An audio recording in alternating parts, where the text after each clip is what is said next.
Hello Internet, my name is Chilln, and welcome to the series where we take useless or otherwise forgotten Pokemon and see if we can beat the game using just that Pokemon. The rules for this challenge, as you may know, are there are no healing items to be used in battle or stat buffs to be used in battle, and also, I can't use any other Pokemon unless they're for HM use only.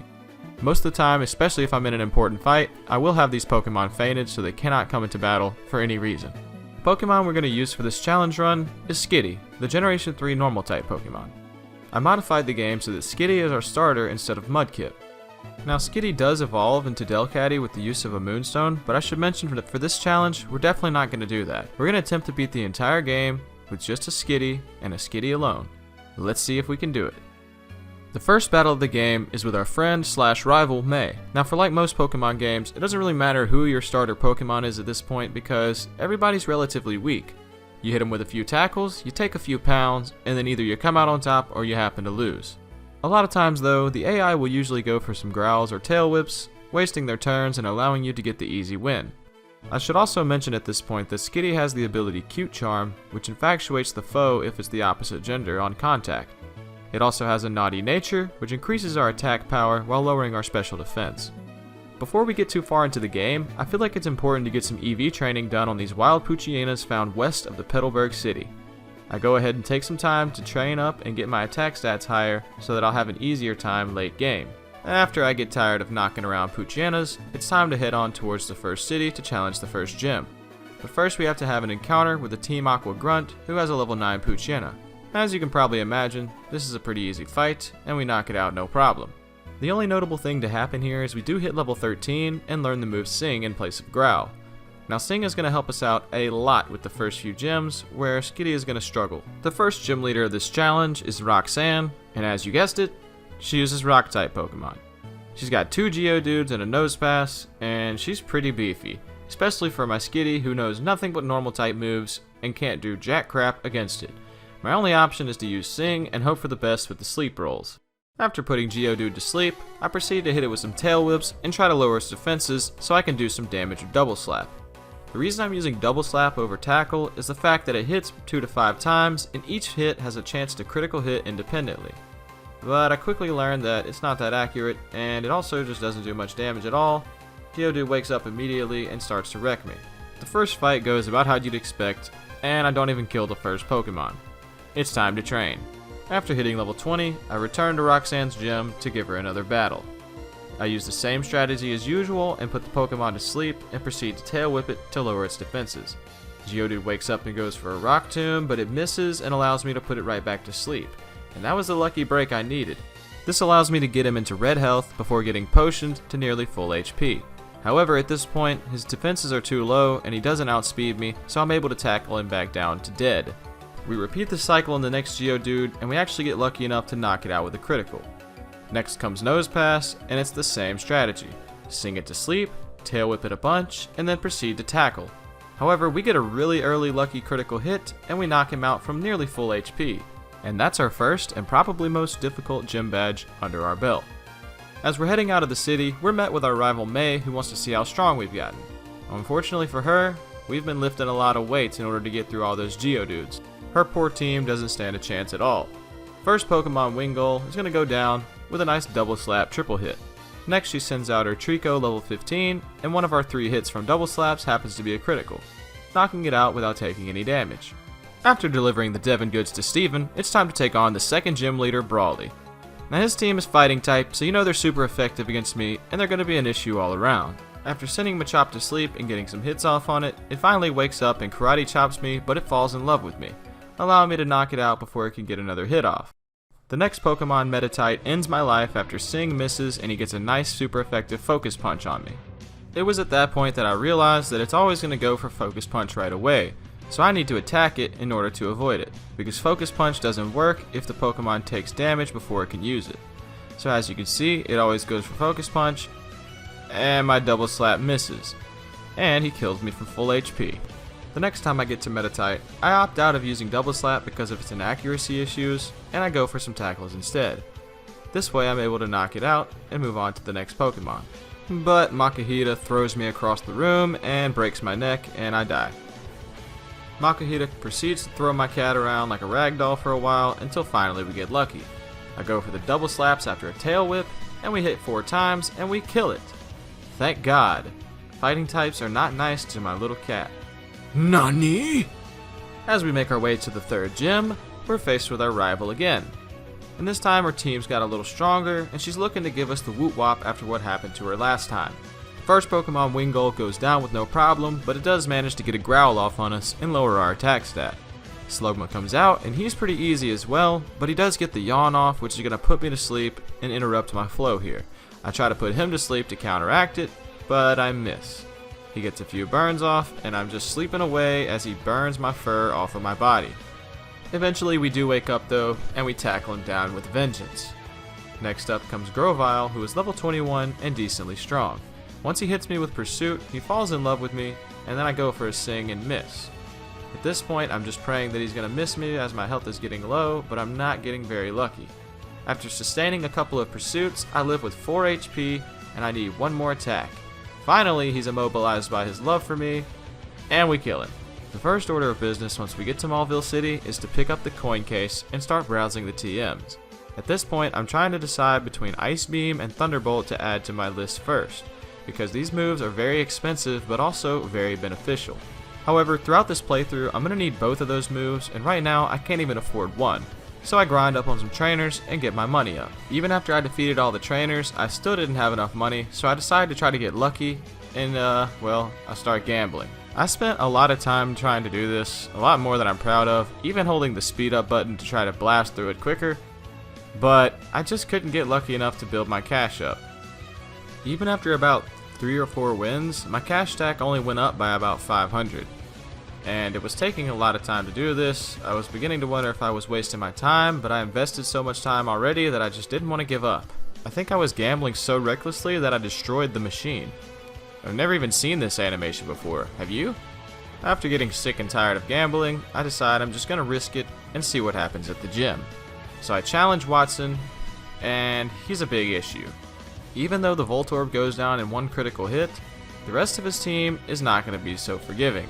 The Electrike usually goes for a Howl first, allowing me to hit it a couple times without taking damage, but I always knock it into Super Potion range, which makes me have to waste more turns.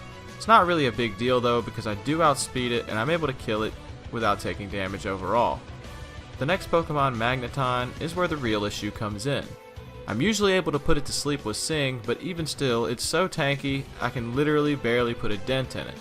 My feint attack does nothing, and my tackle doesn't do much more at all either. What's worse is even if I do manage to whittle it down, it usually confuses me with Supersonic and Thunder Waves me to paralyze me, meaning I got like less than a 50% chance to actually attack. Even worse than that is that my attacks do so little damage that all I can do is knock it into Super Potion range, where it's going to heal to full and then proceed to kill me like usual. After coming to terms with reality, it's time to go train. After grinding up 3 levels, I come back and I'm more prepared this time. I give my Skitty a Cherry Berry so that I can resist some of the paralysis done by Magneton. After some strategic plays, I actually managed to make it through the Magneton this time around, but I'm paralyzed with 13 HP, and I still have a Manectric to deal with who's definitely going to outspeed me. After a couple of resets, we finally have a favorable fight with Magneton. But right before we can finish him off, he wakes up from his slumber and puts us in confusion. Next we're going to hurt ourselves, and he's going to paralyze us with Thunder Wave. After surviving the Shockwave, we manage to put it to sleep so that we can use Heal Bell and get rid of our status condition. We have to do this in order to outspeed the Manectric that's going to come out after we kill him. After that, we snap out of confusion and take down the Magneton. Now it's time for the final Pokemon, Manectric. We start off by singing it to sleep so that we can get some free damage off on it. We go for a tackle and it does a decent chunk, but I am worried about it knocking it into heal range. So next we go for a feint attack to try to leave it with enough health to not heal. It was at this point that I remembered it had a citrus berry, and we're kinda screwed. Luckily, it stays asleep for a couple of turns and gives us time to whittle it down to 1 HP. Unfortunately, before we're able to knock it out, it wakes up and hits us with a Thunder Wave. Now that it's faster than us, it hits us with a big ol' Shockwave and leaves us with just 9 HP. But we do manage to get the critical hit and knock it out. Now the first 2 gyms definitely gave me a hard time, but this one was really tough. And somehow after that defeat, Wattson's still laughing away even though he just got kicked in the nuts. Look at this guy.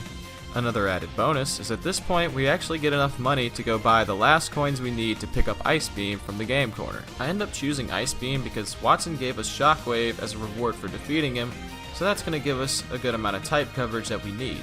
We'll just have to pick up Thunderbolt later. After fighting various trainers and Magma grunts, it's time to take on the Team Magma boss, Maxie. Now his team is really no match for our powered up Kit Kat. Now that we're level 45 and we got all these elemental moves, we're really going to blow through his team no problem. The camera up was a little more tough than the previous Pokemon, but we do still manage to take it out pretty easy. And we get to level 46 off of it. Next, Archie walks up and he's like, har har har, yeah, and then we move on. Now it's time to take on the Fire-type gym leader, Flannery. Her first Pokemon, Numel, goes down without doing much damage to me at all. The Slugma comes out and it goes for a Smog, and it poisons me. If it hadn't done that, it really would have been no issue. But now that we're poisoned, it's going to be a little bit tougher to deal with the Camerupt. The Camerupt is a little tanky and is not going to go down quite as easy as the other guys. Not to mention, I'm going to be taking damage every turn, and he sets up a Sunny Day so that his Overheat will kill me. Even if he doesn't go for Overheat, the next Pokemon certainly will. After using a Hyper Potion, however, she cuts out the middleman and uses an Overheat on me and takes me out. The next fight I do manage to make it to Torkoal, but his Overheat, along with the Sunny Day, could still kill me from nearly full HP. After facing my demise and being roasted alive a few more times, I realized that I'm not about to win this fight at this level. I grind up to level 51 and then I come back and I give it another shot. With my newfound cat powers, I'm able to one-shot the first two Pokemon and knocked Camerupt just low enough to where he doesn't heal. Next, one more Ice Beam will take it out, and now it's time for the beast, Torkoal. The feint attack actually does a good damage and he goes for a body slam, allowing me to live and finish it off. And that's Flannery defeated. After that, we make our way back to Petalburg City to challenge our own father, Norman. Now he uses normal type Pokemon and some of them are pretty strong. He leads off with a level 27 Spinda, so we use an Ice Beam on it to see what we can do. We knock it down to nearly dead and we freeze it, but it defrosts somehow and hits us with a Facade and does a mosquito's bite's worth of damage. Next, it heals up with a Hyper Potion, and we knock it right back to where it was, finishing it off with a simple tackle. And now it's time for the beast of the gym, Slacking. Now Slacking has super strong stats, comparable to that of a legendary, but its ability Truant makes it not attack every turn. After hitting it a couple times, we manage to freeze it solid, but then it heals itself with a Citrus Berry.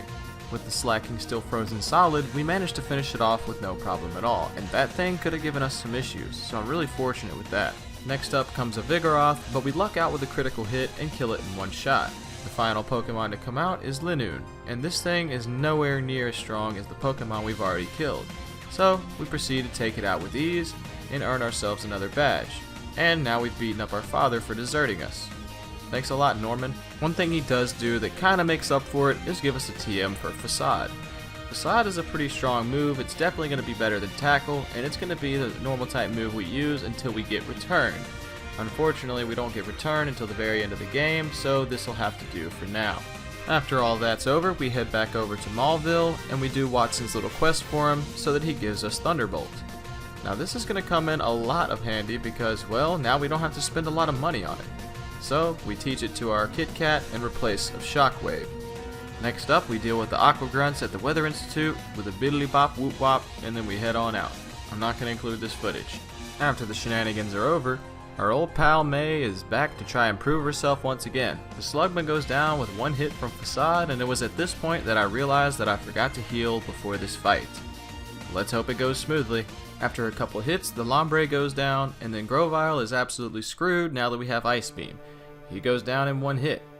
Now it's time to get another gym badge. The leader Winona uses flying type Pokemon, of which I'm super effective. Now that I have Ice Beam and Thunderbolt, I'm going to blow through this entire gym with no problem. In fact, I'm one-hitting everything, and it feels good. For some reason my brain farted and I used Ice Beam on Skarmory the first attack, and I know I'm fixing to be reading a lot of hate comments for that. But other than that, we one-shot everything and we didn't take any damage at all. Before we can move on with the game, we first have to deal with some Team Magma shenanigans. The first Pokemon, Mightyena, is going to go down after 2 hits, even after being healed with a Super Potion. The next Pokemon, Crobat, outspeeds us with a Wing Attack, but he's still no match for our Thunderbolt. He lives with just a Shred, Maxie uses a Super Potion, and he's not enough health to survive another Thunderbolt. He's going down. The next Pokemon to come out is the Camerupt, who would have died to 2 Ice Beams if he hadn't gone for Amnesia here, which raises his special defense and special attack. Now it's going to take an extra hit to kill him. But after an Ice Beam, we survived the Earthquake with just enough health to finish it off. Now it's time to earn ourselves the 7th Gym Badge. But to do that, we have to participate in a double battle against Tate and Liza, the Psychic type users. Now I know what you're all thinking, you can't use 2 Pokemon, it's a single Pokemon challenge. And I agree with you, but unfortunately I have no choice. I cannot battle this gym leader unless I have 2 Pokemon to participate in the double battle. So I grab my weakest HM slave, and we go after it. And I must say, other than soaking up 1 hit just to die, the doubles partner really doesn't do anything for me. Now that he's out of the way, I'm battling 2 Pokemon at once for the rest of this fight. And believe me, that doesn't work out very well for me. I was barely able to kill 1 Pokemon before being taken out, and I still had 3 more to deal with. After dying a lot and realizing it's not going to happen at the level I'm at, I do a lot of grinding and get myself up to level 75 just so I can stand a chance against this gym.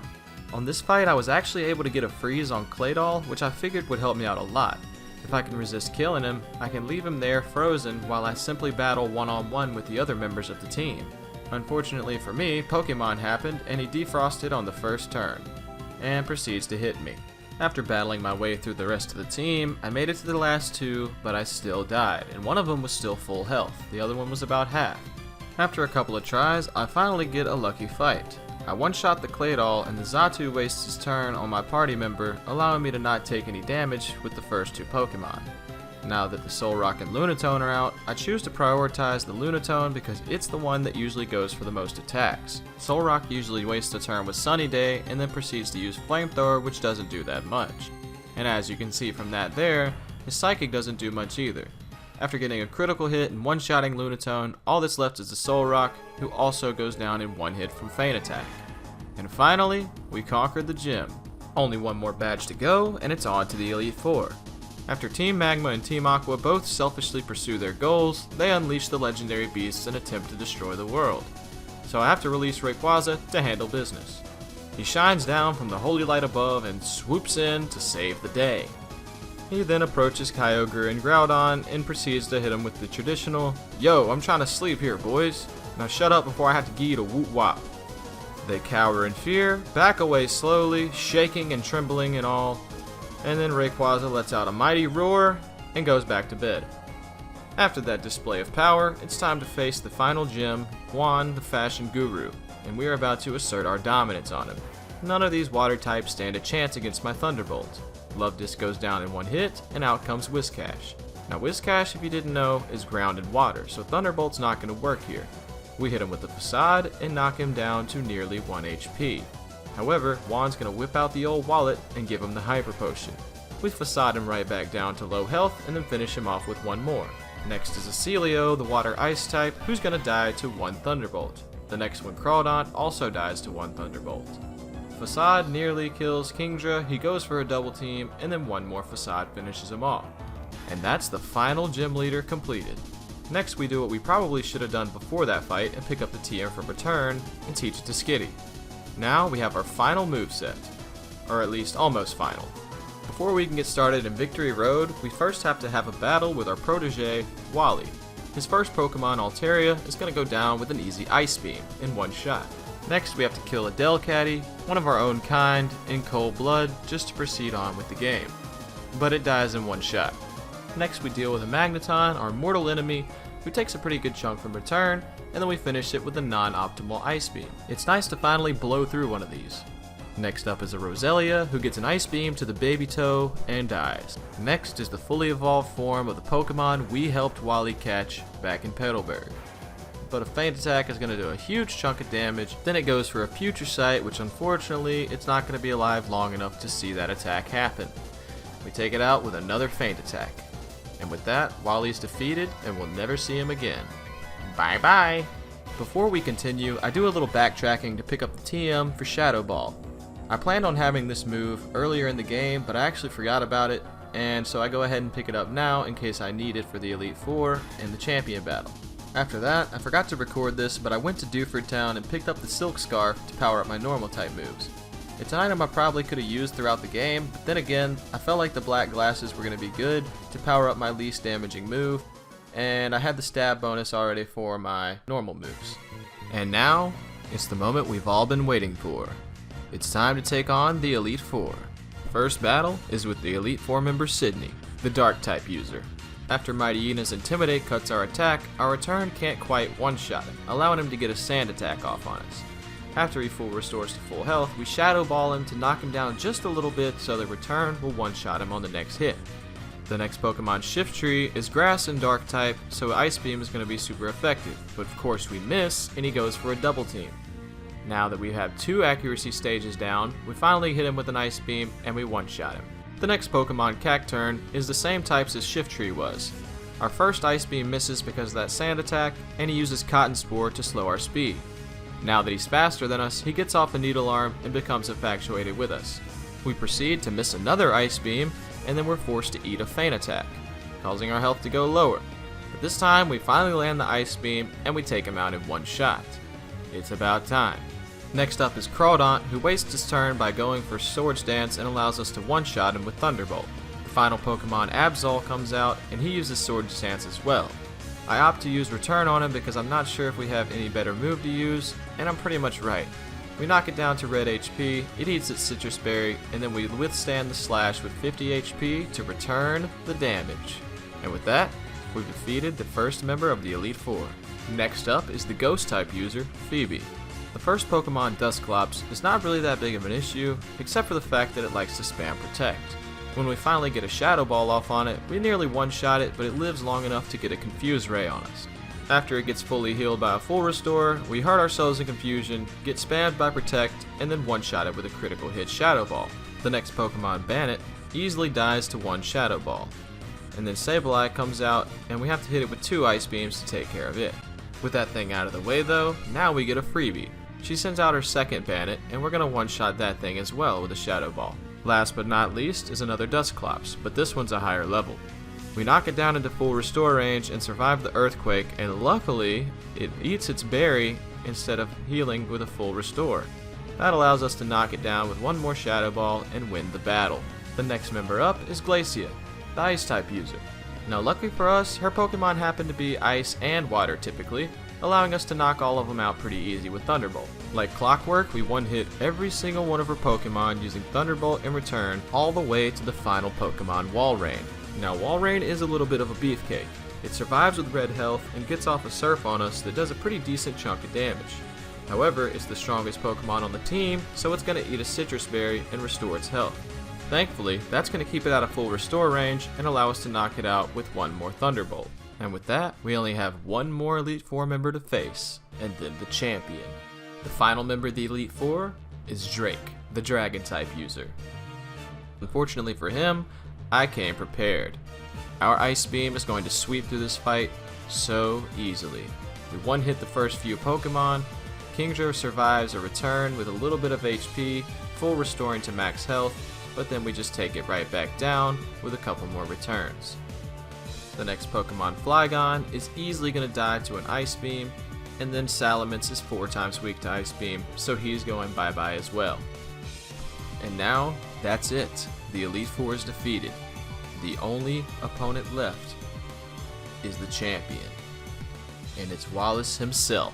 His first Pokemon, Wailord, is a little bit of a beefy Fritos burrito, but we do manage to take it down in 1 shot with Thunderbolt, thanks to a critical. The next Pokemon, Tentacruel, is a special defensive tank and usually survives my Thunderbolt pretty well. Since my attack stat's higher, I try to use Return instead, and we end up one-shotting it. Next up is Ludicolo, also dies in 1 hit from Return. Next up is Whiscash, his ace in the hole.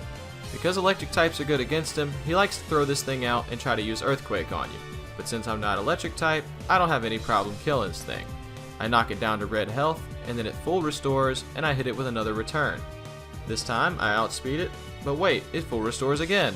So I knock it back down to red health for the second time, and it full restores again. That's 3 full restores, guys. Finally, we landed the yellow health, and we're able to finish it off. Next comes Gyarados, and with his 4 times weakness to electric moves, you know he's not fixing to live. In my previous attempts, I learned that the Silk Scarf, along with my stab bonus, mean I'm going to do a lot more damage with Return than Thunderbolt against Milotic. He hits me hard with a surf, and I have 19 HP left. He heals with a citrus berry, and then I risk it. We go all in with the return, and we got him. And that's it, everyone. We defeated the champion, Wallace, and we've conquered the Hoenn region. However, our journey's not yet over. We still have another battle with the real champion of the Hoenn region, Steven. After honoring our Skitty in the Hall of Fame, it's time to crack our knuckles, get up our levels to 100, and take on the strongest trainer in the game. Steven specializes in the Steel type, and his levels are insanely beefed up. Now that we're level 100, can we do this? Let's find out. We start off with a Thunderbolt on the Skarmory, and he's gonna live with just a shred of health. Instead of attacking me for the first time, he wastes his move on using spikes. And that's not going to do anything to me because I only have one Pokemon. Next, he goes for a full restore, and we go for a Thunderbolt again. We knock him down low enough to finish him off with one more Thunderbolt. Before this battle, I teach Water Pulse to my Kit Kat instead of Return, because at this point, I don't feel like my normal type moves are going to help me anymore. After knocking him down to about half health, he uses Ancient Power on me and falls in love with me because of my ability. We go for another Water Pulse, and we Red Bar it. Luckily, it's in love with me, and it's actually not going to get another hit off. One more Water Pulse is going to finish it off. Next up, he sends out his Claydol. We go for an Ice Beam on it, and we manage to one-shot it with a critical hit. With Claydol out of the way, he sends out his Beefcake, Aggron. Luckily, the Water Pulse is 4 times effective, and we get the Confusion on him. However, he doesn't actually hit himself in confusion and gets the Earthquake off on us, which does a decent chunk. At this point, I need all the HP I can get if I'm going to live through the Metagross. One more Water Pulse is going to finish him off, but we still have 2 Pokemon to deal with. He sends out the Cradilly, and we go for an Ice Beam on it. We can't quite kill it in one shot, but all it does instead of attacking me is set up with Ingrain. We hit him with one more Ice Beam, and he goes down. Next up comes the big boy, Metagross. Since none of my moves are super effective, I have to take my chances with getting a status infliction. After we manage to get the confusion with Water Pulse, we start spamming Ice Beam to see if we can get a freeze off on it. We didn't do much damage, but it does manage to hurt itself in confusion and give us another chance. Unfortunately, it does have a Citrus Berry, so it's that much more difficult. Next, I go for a Thunderbolt to change it up, and we get a Paralysis on it. This sets us up in the perfect position. So I make a save state, and we continue. It snaps out of confusion, and it loses its turn to paralysis. We go for the final Thunderbolt, and... oh no. After a reset, we go for another Thunderbolt, and this time we get it. The critical hit. And with that, we've defeated Steven, the strongest trainer in the game, with just a Skitty, and we didn't use a single item in battle. Guys, thank you so much for watching. If you made it this far, you're a freaking legend. Let me know down in the comments how you guys feel about this, and let me know what challenge you want to see next. If you're new to the channel, consider subscribing so you can always stay up to date on these types of releases. I also want to give a shout out to @KingMeColin on Twitter. I'm going to leave his information down in the description and the pinned comment. He made the thumbnail for this video, and it is much appreciated. You guys know I can't make thumbnails yet. With all that being said, guys, that's going to do it for this video, and I'll see you in the next challenge run. Have a good life. Bye-bye.